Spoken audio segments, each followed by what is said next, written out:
Hey everyone! In this video, I'll show you how to get legend tokens in Apex Legends and what they're used for. Legend tokens are the red currency you earn just by playing the game, which is this one, up top. Unlike crafting metals or Apex coins, you can't buy legend tokens.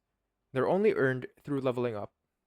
Every time you level up, you earn 600 legend tokens. So the more you play and gain XP, the more tokens you'll collect.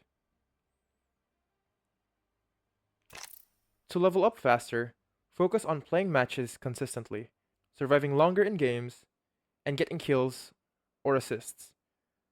Playing with friends also give you bonus XP, which helps you level up quicker. Legend tokens are mainly used to unlock legends, recolor skins in the store, and reroll daily challenges. One important tip is to save your legend tokens.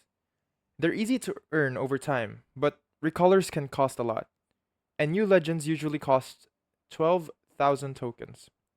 So if you're new, focus on unlocking legends first before spending them on recolors. And that's it. That is how to get legend tokens in Apex Legends.